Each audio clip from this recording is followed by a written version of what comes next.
fora, falarmos em alto nível com uma igreja que já conhece a verdade, tá bom? Então aqui a gente não está falando no raso, estamos falando para gente já instruída, já evoluindo na palavra, e o tema é esse: anunciar o Evangelho da salvação com a advertência do juízo. Esse é o grande desafio. É um ano que eu creio que nós temos que falar muito do Evangelho. Todos os anos são assim, né, irmãos? Falar do Evangelho não é, digamos assim, sazonal, não é de tempos em tempos, não é de temporada em temporada. É em todo o tempo. Anunciar Cristo e o seu reino é em todo o tempo. Mas o grande desafio para nós, igreja que é madura na fé, é não abrir mão de falar também do juízo em meio à pregação. Foi essa meditação que Deus me encheu o coração essa noite. Nós às vezes achamos que devemos falar só da bênção. Vem para Jesus, que Ele vai te fazer microempresário. Não é assim a pregação atual, moderna? Vem para Jesus, que Ele vai te dar casa, comida e roupa lavar. A pregação moderna promete muitas bênçãos, mas esquece de advertir o pecador que o caminho que ele está caminhando pode levá-lo à perdição eterna, à ira de Deus e à presença no lago de fogo e enxofre para sempre. Então a mensagem está casada com a palavra estudada nessa manhã. Amém? Quero mostrar a vocês que podemos e devemos falar do amor de Deus, mas também é um ato de amor advertir o pecador do caminho que leva para a perdição. Amém? Quantos estão entendendo a proposta dessa palavra? Vamos lá, vamos começar. Isaías capítulo 61. Vou provar a vocês, amém? Que a pregação tem essas duas valências, é bivalente. Tem que mostrar o amor de Deus, a misericórdia do Senhor, mas também tem que advertir de que Deus é justo, e sendo um Deus justo e santo, e a humanidade sendo tão afastada de Deus e pecadora, Deus vai fazer a sua obra de justiça. O dia do Senhor virá. Quantos podem dizer amém? Amém? O dia do Senhor virá. Vamos ver a palavra? Isaías 61, verso 1 e verso 2. Vamos ler comigo? Está grandão, para que a igreja possa ler. O Espírito do Senhor Deus está sobre mim, porque o Senhor me ungiu para pregar boas novas aos quebrantados. Enviou-me a curar os quebrantados de coração, proclamar libertação aos cativos e a pôr em liberdade os algemados. Essa é a parte do Evangelho que todos nós queremos fazer com graça, com amor, amém? Para libertar o pecador, aquele que não está debaixo do jugo das trevas. Mas preste atenção agora no verso 2. Vamos ler? E apregoar o ano aceitável do Senhor, a porta da graça, da salvação. E o que mais, irmão? E o dia da vingança do nosso Deus. Vamos de novo aqui para você entender. Eu falei que essa pregação tem dois propósitos. Amém? Estou provando na palavra que são dois propósitos. Vamos lá de novo? Apregoar o ano aceitável do Senhor. Anunciar a salvação. E que mais? E o dia da vingança do nosso Deus. Está associado à pregação das boas novas? Está ou não está? Está. A boa nova é: Deus quer te salvar. Deus te ama e quer te salvar. Mas você tem que saber, um dia Deus vai cobrar conta. E quando Deus trouxer juízo, talvez perdição eterna. Faz parte anunciar também que vem o dia da vingança do Senhor. O dia do Senhor virá. É fato. E a consolar todos os que choram. Esse mesmo texto foi usado por Jesus quando entrou na sinagoga lá em Nazaré, abriu a palavra no livro de Isaías e leu só até aqui. Tem importância isso. Vamos lá, Lucas 19, 10. Porque o Filho do Homem veio buscar e salvar, porque a Bíblia, o texto está aqui, ó. Eu não coloquei aqui, mas por extenso. Jesus lê a mesma passagem, mas ele não cita e o dia da vingança do nosso Deus. Se você for conferir lá, ele para no ano aceitável do Senhor. Por que será que Jesus não emendou? Era o mesmo texto, não falou o dia da vingança do nosso Deus. Aí tem a resposta está aqui, ó. Porque o Filho do Homem veio o quê? Buscar e salvar o perdido. A ênfase do ministério de Jesus, na sua primeira vida, não era para condenar, mas para salvar, para resgatar o perdido. Jesus veio como um verdadeiro terapeuta, um médico, para todos aqueles que estavam doentes na alma. Amém? Talvez por isso Jesus prefira, nesse primeiro discurso aqui, lendo o texto de Isaías, parar no ano aceitável do Senhor. Ele está abrindo a porta da graça. Entrem, salvem-se. Amém? E ele não cita o texto na íntegra. O texto na íntegra tem o dia da vingança do nosso Deus. A pergunta que não quer calar.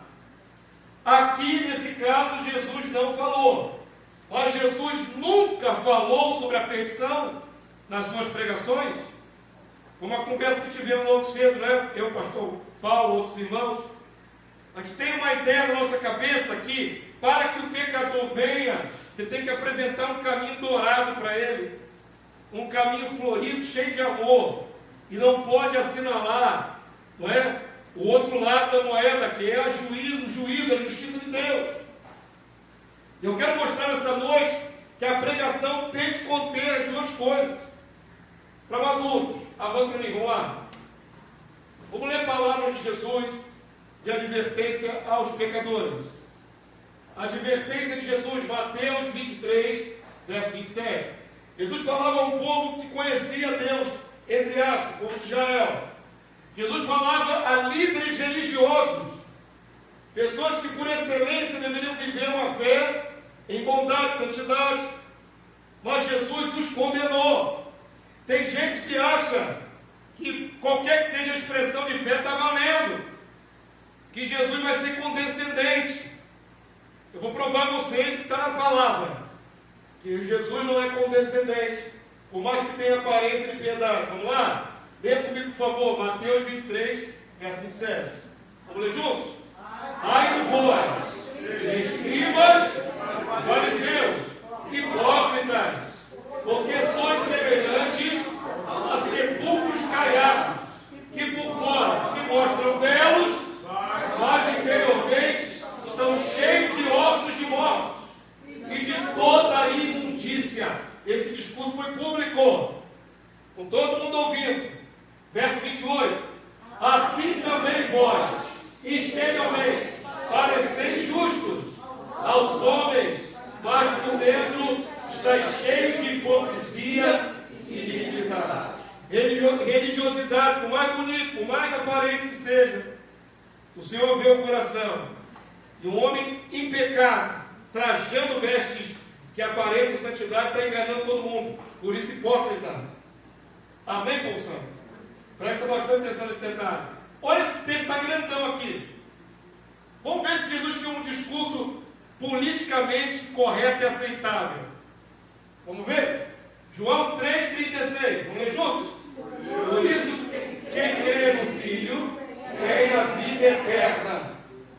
O que todavia se mantém rebelde contra o Filho não verá a vida, mas sobre ele permanece o quê? A ira de Deus. A ira de Deus.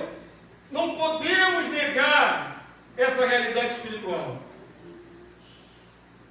Temos que tomar muito cuidado na nossa pregação, de sermos tão gentis, tão amenos, que esqueçamos de dizer que quem não crê está correndo risco de vida sério e eterno.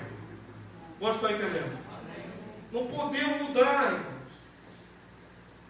Eu li uma postagem, não sei qual foi o teólogo, o comentador, na internet vê tanta coisa, e falou assim: nós não somos como é que ele colocou? Não sei se foi balinha de Cristo, docinho de Cristo. O que nós somos de Cristo? É o sal, irmão. Amém? Nós não somos para ser doce. É o perfume de morte ou de vida. Mas a gente às vezes quer ser doce, passar um evangelho doce. E esquecemos que o evangelho é muito mais profundo, mais complexo. Que está em jogo vida e morte. Amém? Jesus fala claramente, não verá vida. E pior, permanece debaixo da ira de Deus. Discurso claro, direto, objetivo. Amém? Bota mais um filho para mim. Pensamento moderno que não existe inferno ou condenado. O inferno não existe. O desaparecimento das almas dos pecadores existe. A frase pode não ser considerada muito cristã. Rui a fala ao líder da Igreja Católica, o Papa Francisco. Entendeu o que aconteceu, irmãos? Numa conversa privada, pode segurar, filho. Numa conversa privada, esse Papa atual, o Papa, o representante da cristandade católica romana, disse para aquele ateu que o inferno não existe.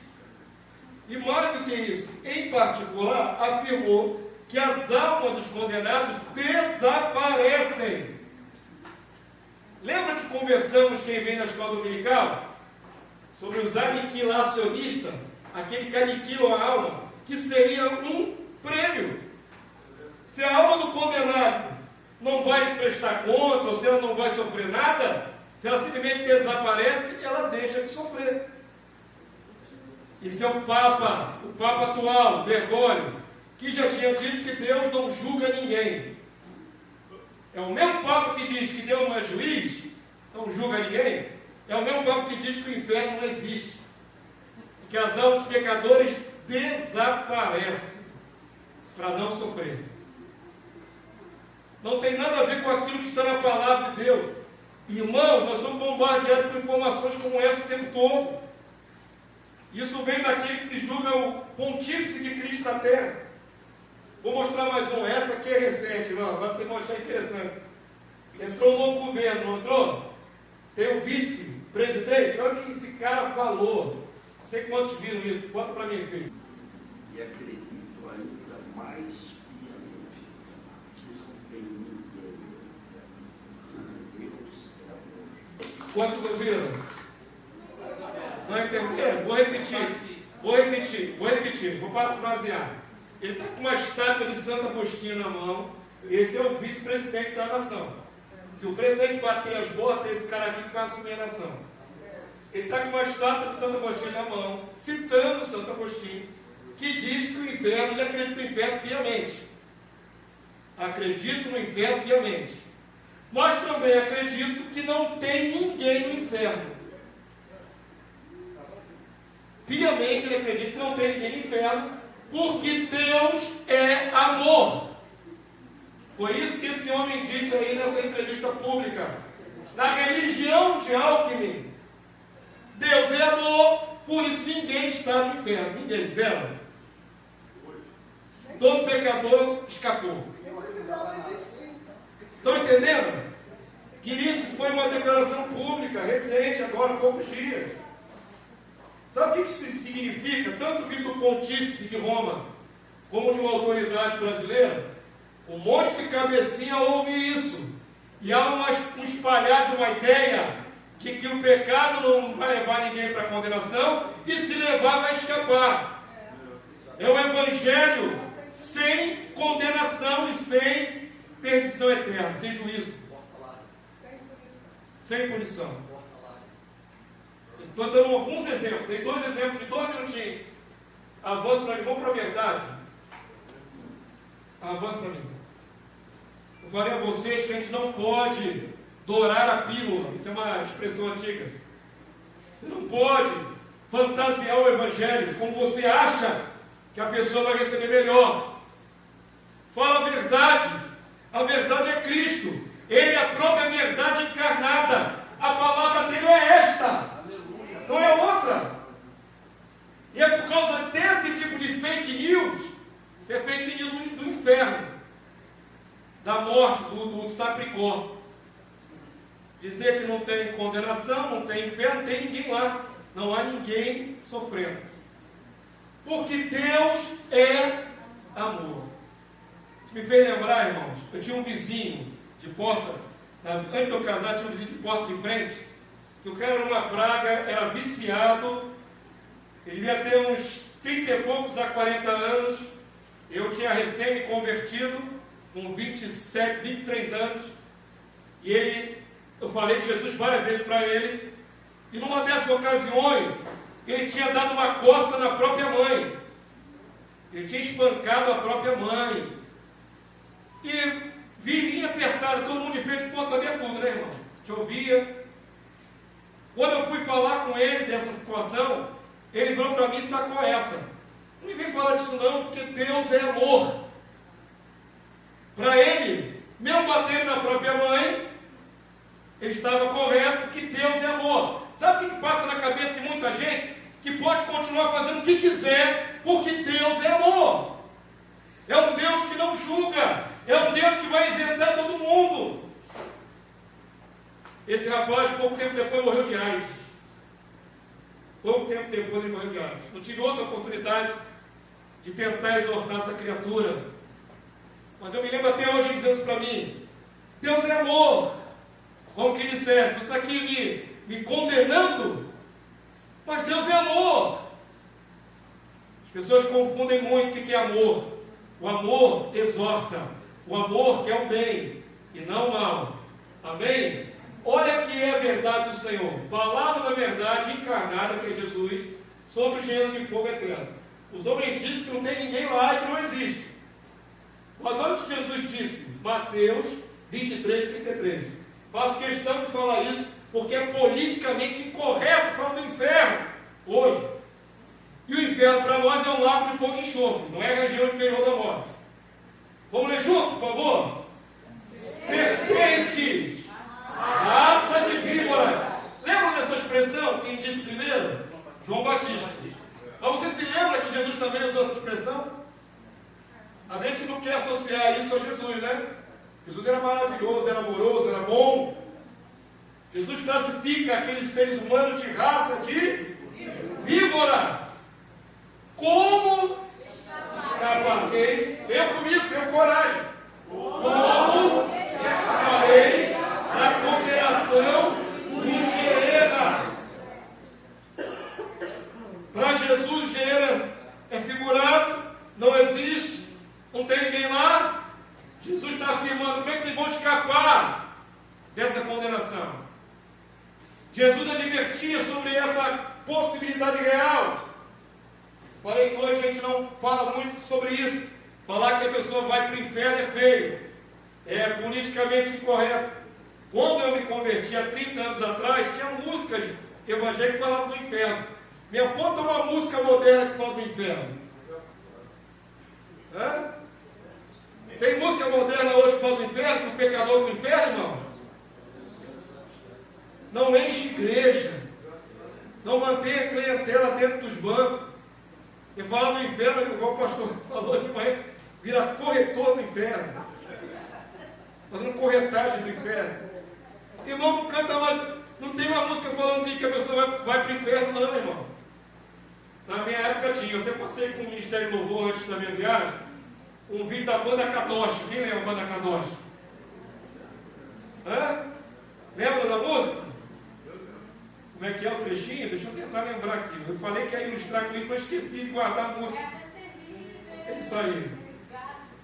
O inferno é terrível lugar de pavor. E você que anda em rumo da chama, está falando da perdição eterna.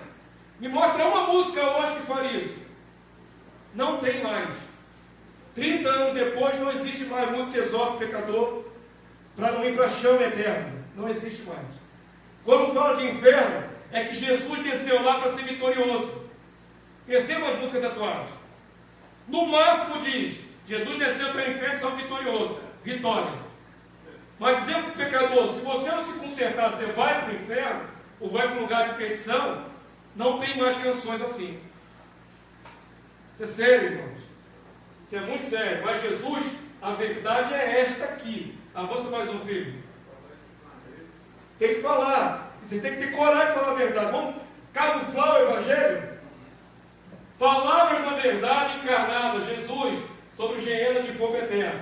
Mateus 23, 15. Você não tem coragem de falar, teu pastor está falando. Estou falando a verdade, pura e cristalina. Pega o vídeo e compartilha depois. Tá bom? Você não tem coragem de falar pessoalmente? Mateus 23, 15. Vamos lá? Ai de vós, escribas, fariseus e hipócritas, porque rodeais o mar e a terra para fazer um prosélito, um discípulo. E uma vez feito, o tornais filho do Geena 2 vezes mais que vós. Vocês já são filhos do Geena e todos seus convertidos são filhos do Geena também. Talvez piores que vocês. E aqui é a nata religiosa de Israel. Escriba era o que, copiava as escrituras. Fariseus era a classe mais santa dentro das facções de Israel. Se sentiam mais santos. E Jesus diz: vocês são filhos da perdição eterna no lago de fogo. E os seus discípulos são piores do que vocês. Esse discurso aqui não enche igreja. Esse discurso aqui é politicamente incorreto hoje. Mas é a verdade do Senhor. Amém? Não podemos camuflar, irmão. Avança para mim. Fala maduros. Mateus 18, 8. Vamos ler juntos? Estão começando a não querer ler. Vamos ler juntos, irmão? Tenha coragem. Tenha coragem, vamos lá? Portanto, se a tua mão ou teu pé te faz tropeçar, corta-o e lança-o fora de ti. Melhor é entrar na vida manco ou aleijado do que tendo as duas mãos ou os dois pés ser lançado no fogo eterno. Aqui não é a palavra Geena. Aqui é o derivativo, fogo eterno. Jesus pregava isso para as nações, para as multidões pregava. Não vou entrar no meio do corte literal ou metafórico, mas tem muita gente porque não botou os seus sentidos e foi atrás da sua carne, está lá, aguardando o julgamento para ser lançado lá no fogo e enxofre. Querido, esse lugar é real. Falei hoje de manhã. O lago de fogo e enxofre é real. É tão doutrina bíblica quanto o próprio reino. Quem prega reino literal na terra tem que pregar também lago de fogo e enxofre eterno. Amém? Não podemos associar. Falando só uma coisa boa. O reino vem aí. Justiça e paz. Restauração. Maravilha. Mas faz parte do evangelho. Existe um lugar de tormento para quem for condenado. E Jesus pregava sobre isso. Amém, povo santo? Vamos para mim, mais um. A pregação da salvação é um ato de amor, porque nos livra da ira que vem. Falar do juízo nos causa temor, e nos causa temor nos livra, não é, da condenação. É um ato de amor. Exortar é um ato de amor. Eu fico para morrer, irmãos. Presta atenção no que eu vou dizer agora para não ser mal interpretado as minhas palavras. Amém? Estamos vendo um tempo de tanto relativismo que se aceita tudo no meio cristão. Tudo, absolutamente tudo. Por exemplo, fui num casamento cristão e eu não só tinha bebida à vontade, todo mundo tomou bebida alcoólica à vontade, casamento cristão. Presencial, tá? Ilustração não. Como chegou lá um homossexual, irmãos, diante do meu Deus, não estou aumentando e diminuindo, ele estava de espartilho. Quem sabe o que é espartilho? Que aperta aqui, que as mulheres botam aqui para apertar o bucho, cheio de cordinha assim, que aperta assim, tem embaixo. Aquele homem negro, magro, chegou na festa cristã de casamento de espartilho. Espartilho. Até aí, pastor, tu é homofóbico? Não. Veja até onde eu quero chegar. Foi receber de braços abertos, de beijos e abraços, todo mundo estava na festa. Pergunta que ele não quer calar. Ele vai se arrepender quando? Como? Irmãos, a gente parece que vive o evangelho fora da palavra. O que tira o teu pastor do sério é o apoio que se dá a toda prática mentirosa, enganosa, pecaminosa, que vai levar a criatura para um lago de fogo e enxofre. Quando havia disciplina na igreja primitiva, Paulo fala sobre isso. Era para isolar o cidadão que pecou, para ele se entristecer, se arrepender e ser salvo. Mas hoje o camarada erra e recebe apoio. Como vai se entristecer para se arrepender e ser salvo? Como? Trocou de esposa, recebe apoio, um monte de curtida lá. Pelo amor de Deus, não apoia adultério. Se for adultério, né? Às vezes a troca é possível. Mas se for adultério, por que você dá like? Por que, irmão? Aí eu vejo lá um monte de apoio de cristão. Meu Deus, será que o povo esqueceu a palavra? Não vai se arrepender nunca. Tanto apoio. Tem que se entristecer. Tem que sentir o peso do seu erro, do seu pecado. E Paulo fala na segunda carta aos Coríntios. A primeira manda excluir o cidadão. Na segunda carta, Paulo diz: agora já ficou bastante triste. Acolha-o de novo, arrependido, para que não seja consumido de excessiva tristeza. Então, aquele que errou pelo afastamento da casa do Senhor ficou triste. Amém? Como estou entendendo? Foi consumido de tristeza. Aí você acolhe de novo, está arrependido. Mas a pessoa sai da casa do Senhor, entra na vida do pecado e recebe like. Não pode. Você está apoiando o erro dele. Nunca que ele vai sair do pecado. Senão pela misericórdia do Altíssimo. Quantos entenderam? Entendam isso em nome de Jesus. Ajude a pessoa. Você ama a pessoa que está no erro? É teu parente, teu irmão, teu filho, tua filha, teu neto. Ajude-a, exortando, com paciência, com amor. Mas tem que falar a verdade. Não pode simplesmente deixar para lá, achar que ela está bem. Ela não está bem. Ela está caminhando para a morte. Posso estar entendendo? Tem que falar, igreja. Com graça, com misericórdia, com choro. Choro aqui, ó, caindo aqui no seu rosto. Mas tem que falar. Tudo que você não pode fazer é apoiar. Só apoia o erro. Você está fortalecendo ela no erro e ela vai para o lado. Esse lugar é real. Esse lugar é real. Amém? Atos 26, 18. Ato de amor e exortar. Para lhes abrir os olhos. Vamos ler juntos? Isso é a verdade de Deus. Isso aqui não é dourar a pílula, não. Isso aqui é a verdade de Deus. Apóstolo Paulo. Não, aqui se eu não me engano é o apóstolo Paulo, não. Deixa eu ver se é. É o apóstolo Paulo que falou isso sim. Vamos ler juntos? Para lhes abrir os converterem das trevas para a luz e da potestade de Satanás para Deus, a fim de que recebam eles remissão de pecados e herança entre os que são santificados pela fé nele. Conversão é tirar da mão de quem? Do inimigo, de Satanás. Amém? Para Deus. Essa é a verdadeira conversão. É o resgate da alma. 1 Tessalonicenses 1,10, igreja. Vamos lá?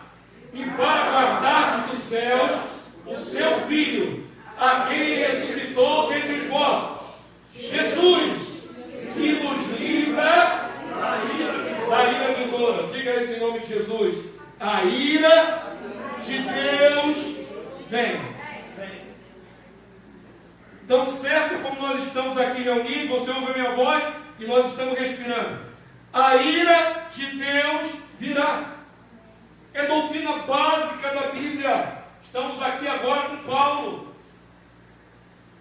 Tirar esse juízo vindouro é dizer que a pessoa não está caminhando para um perigo de morte. É como se você soubesse que tem um precipício mais à frente, mas você, por educação, porque você ama a pessoa, você não quer assustá-la. E aí deixa ela caminhar para o precipício. Compreendem? Pode estar compreendendo. a ira vindoura é uma realidade. Avança para mim. A justa ira de Deus vem de Jesus, vem e Jesus será o executor. Palavras do apóstolo Paulo. 2 Tessalonicenses 1,5. Preste atenção nesse contexto, porque o que aconteceu com a igreja primitiva lá atrás, vai acontecer de novo agora no final dos tempos. Sabe o que vai acontecer? Nós seremos perseguidos. Presta bastante atenção no que eu vou dizer. Em breve, e se abrevia isso com bastante rapidez, o anticristo se manifestará.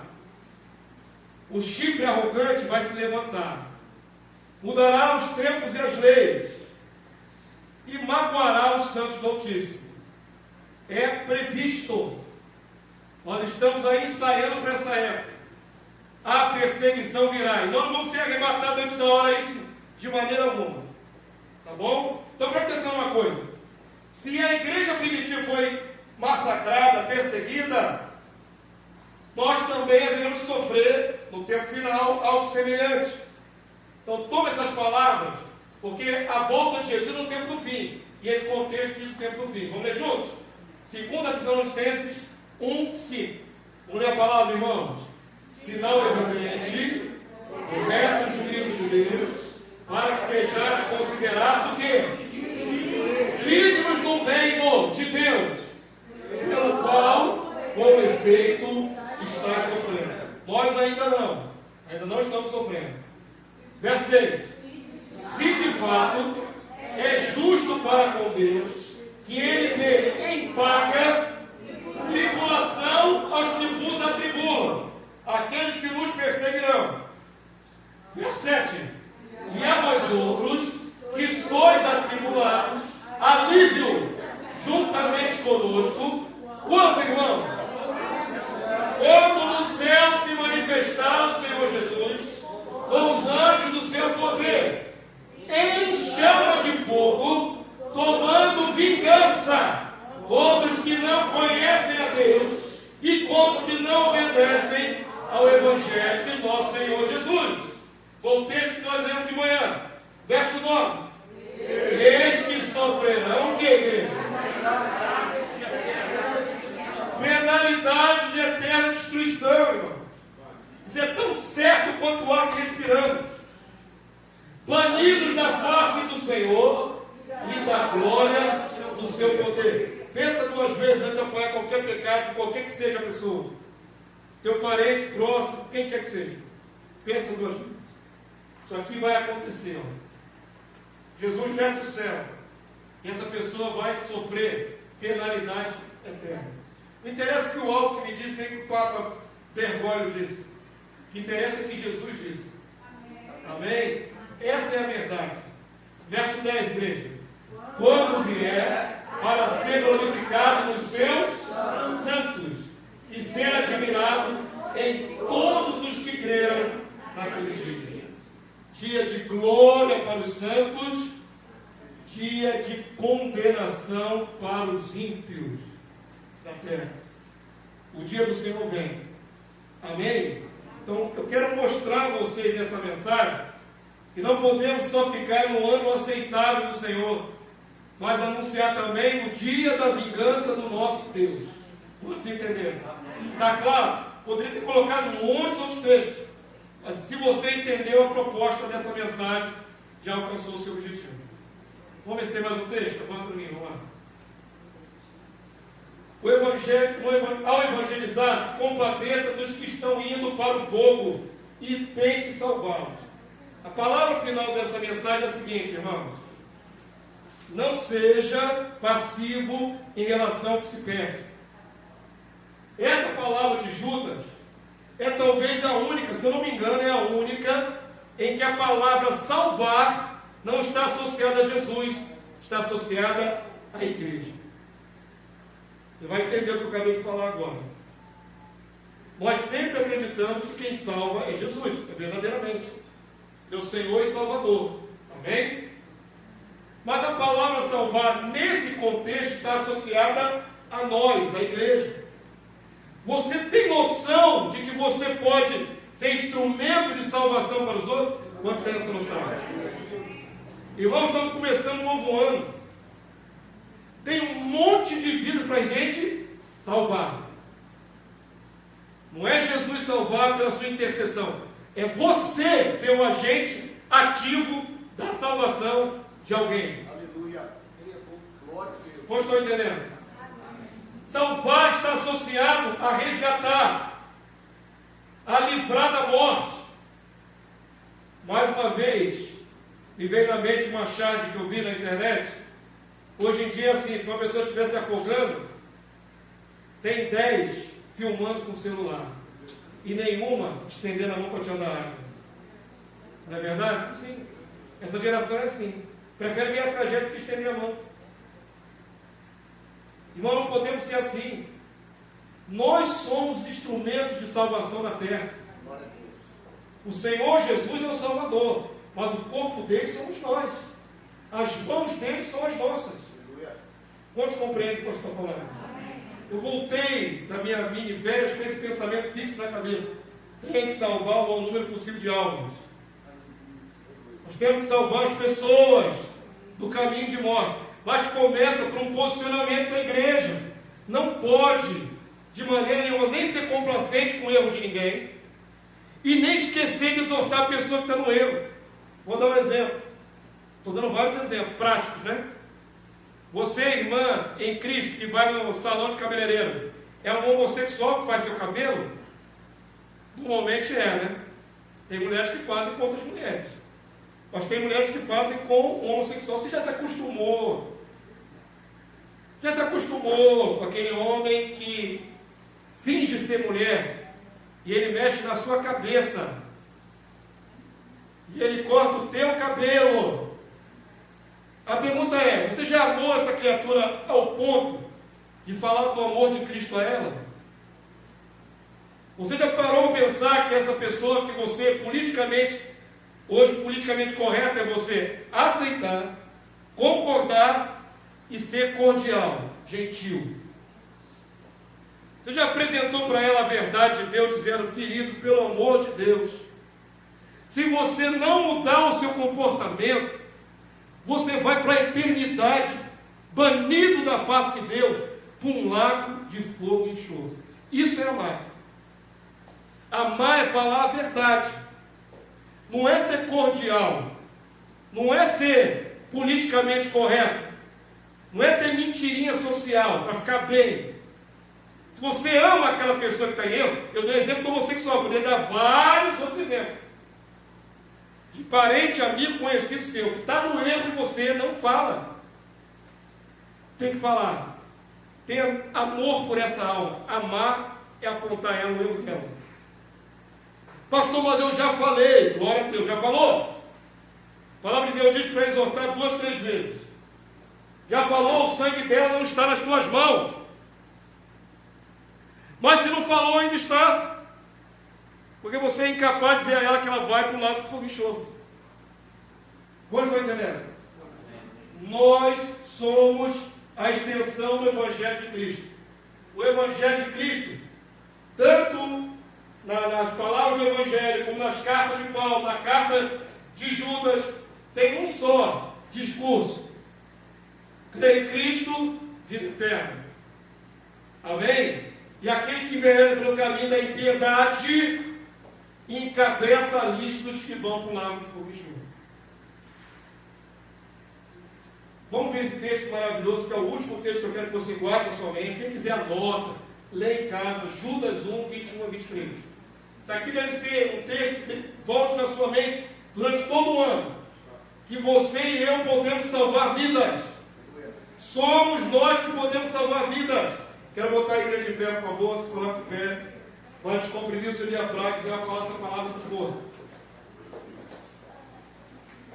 Se você não tem coragem de falar sobre o inferno de fogo, pega esse vídeo depois, distribui na sua rede social. Amém?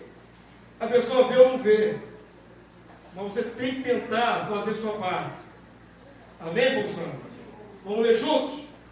Essa é a palavra que eu quero que você guarde, tudo isso que você ouviu. Que a nossa vida aqui na terra é para salvar. fomos salvos para salvar o próximo. Isso não é campanha nem estratégia de evangelismo, isso é evangelho prático. Não é campanha de evangelismo, é evangelho prático. Quem pode salvar aquele homossexual que você conhece? Eu posso. Eu posso ser instrumento para salvar ele. Quem pode salvar aquele bandido que ele imaginava?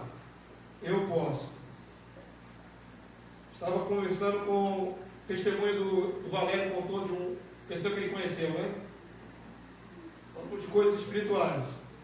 Um homem que era terrível, e uma senhorinha pegou ele pelos colarinhos da rua. Não foi assim, mano? A evangelista, a senhorinha, aquela senhorinha de coque. Aquela senhorinha do coque. Pegou o bandido pelos colarinhos na rua e sacudiu ele. Deus tem um propósito com a sua vida. Não sei se são essas palavras exatas. E esse cara se converteu. Aí eu lembrei para ele que o pastor Márcio, quando nós estávamos lá no outro prédio, lembra do pastor Márcio de Caxias? Deu testemunho de que estava lá na boca de fumo, armado, tinha brigado com seus comparsas bandidos, ele ia ser morto e esquartejado. Estava preparando para cortar ele picadinho, pastor Márcio. E uma irmãzinha do coque foi lá, a irmãzinha do coque de novo, não sei se é a mesma. É a mesma. São as mulheres valentes que tem aí, tem uma mulher valente, que não se intimida com bandido, não se intimida com nada. E o irmãozinho de coque foi até o pastor Márcio, na boca de fumo, ele bandido, armado, e falou: Deus tem um propósito com a sua vida. E por causa dessa palavra, aquele homem não foi esquartejado. Ele não contou, quem quiser acredite ou não acredite. Os comparsas dele que iam matá-lo e cortar ele picadinho, ele ficou invisível, estão presentes, eles não conseguiam enxergar o pastor Márcio. No meio da bandidagem, eles não conseguiam enxergá-lo. Não pegaram ele para matar porque não conseguiam vê-lo. Mas eu quero enfatizar esse milagre extraordinário. Quem foi o agente da ação para salvar o pastor Márcio? A senhorinha do corte. Às vezes a gente acha que não pode fazer, não é? Às vezes a gente acha que não somos capazes. Mas deixa Deus te usar esse ano para salvar alguém. Em nome de Jesus. Seu propósito que eu vou bater na tecla o ano todo. Vamos salvar alguém, irmãos. Tem alguns de nós que estão caminhando aqui na igreja há uma década, 15 anos, 20 anos, e nunca trouxe uma alma para Jesus. Vamos salvar alguém, amém? Olha o que diz esse texto maravilhoso. Vamos ler juntos? Judas 1, 21. Guardados no amor de Deus, esperando a misericórdia de nosso Senhor Jesus Cristo, para a vida eterna. Fique no amor, amém? Esse amor sobrenatural que vem sobre nós. Verso 22. E compadecendo, tem misericórdia de alguns que estão na dúvida. Salvai-os, arrebatando-os do fogo. Quem é que vai salvar? Esse eu. Arrebatando da onde, irmãos? Que fogo é esse? Geena, perdição eterna, moradia da alma com Satanás e demônio para sempre. Amém, povo santo?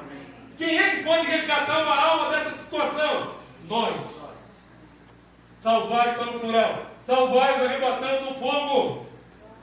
Quanto aos outros, seja também compassivo, em temor, detestando até a roupa contaminada pela carne. A aproximação do pecador não pode fazer você se unir a ele no pecado. Mas quem é o instrumento?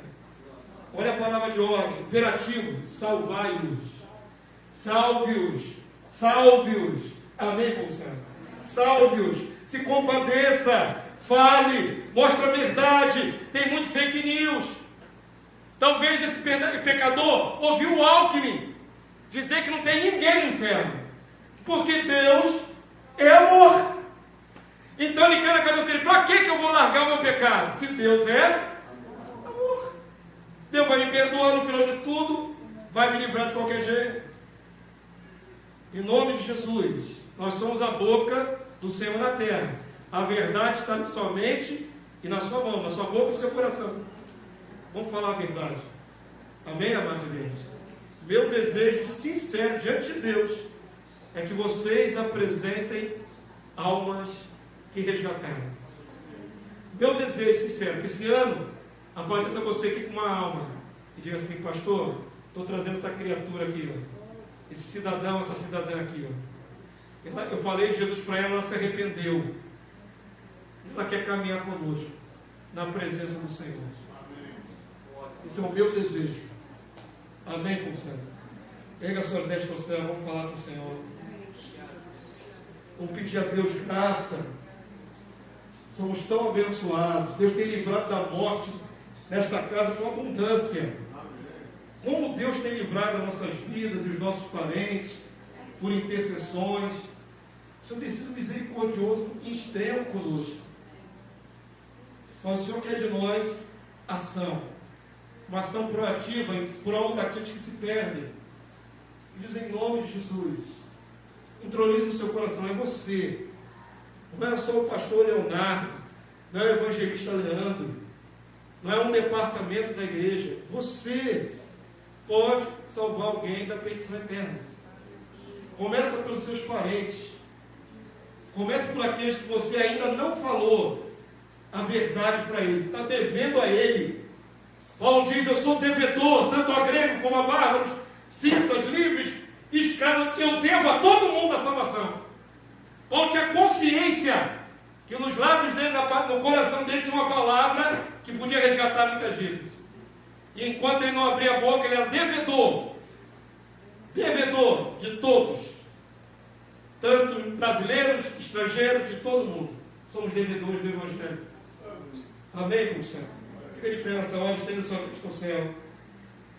Vamos pedir a Deus graça, irmãos. É muito bom estar salvo. É muito bom estar na presença do Senhor. É muito bom receber todos os benefícios dessa graça maravilhosa. Está na hora de colocarmos mais gente debaixo dessa graça. Colocar mais gente. O mesmo benefício que você tem, outros devem ter. Em nome de Jesus. Senhor, nós clamamos na Tua presença nessa noite.